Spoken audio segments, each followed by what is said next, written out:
Hello everybody, I wanted to share with you, I had an opportunity last week to do a presentation to talk with a group from Cincinnati. It's an interdisciplinary group. There were chiropractors, there were dentists, there were orthodontists, medical doctors, physical therapists, lactation consultants, a whole group of people. They meet periodically throughout the year to talk about sleep. Sleep is the focus. And I was invited to talk about chiropractic and sleep. And most of you, if you think, oh, okay, what would a chiropractor add to improve people's sleep? The first thing that comes to mind, of course, is, well, if you're waking up at night because of some sort of pain, maybe it's sciatic pain at night or head or neck pain, you roll over and it wakes you up because you're stiff and sore. And certainly we help a lot of people with that. But, going back to even early on in my career with chiropractic, I was struck by how many people would report when they came back for their after their first visit, the next time they come into the office after being adjusted for the first time, no matter what their original reason for coming to see me was, they would more often than not mention, you know what, I had a really good night's sleep after that first adjustment. I really slept well.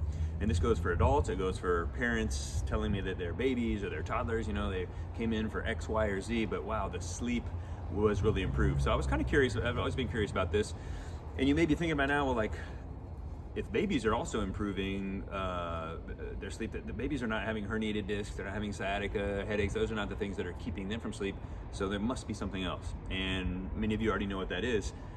When we do adjustments, we're improving the health of the nervous system. So there's some other mechanisms besides pain relief that are improving sleep. This is why babies are also improving, kids are improving their sleep, even when they're not in some of the pain that many adults might be experiencing.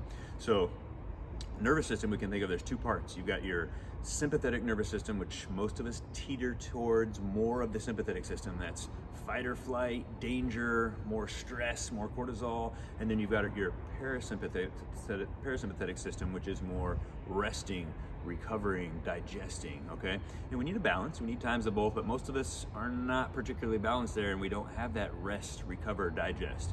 So finding areas on the spine that are sublux, that are restricted, where there's a tone change, adjusting those points allows the body to have that better interplay, more relaxation, and allow it to sleep. So we see decreased cortisol levels, improvements in serotonin, improvements in other neurotransmitters, dopamine to help with the sleep, better oxygenation of cells and tissues, better blood flow. So there's a lot of things helping our tension and anxiety and the chemical processes, our physiology under the surface besides just decrease in pain. So the group was very excited to learn about some of these aspects. They were really thinking it was more just about stiffness and sore backs, and if you don't roll over and wake up, then maybe it improves your sleep. So it was really cool to share with them some of the powerful ways that chiropractic can help in sleep and recovery and overall health and wellness. So I thought you might like to enjoy that. Everyone have a great month.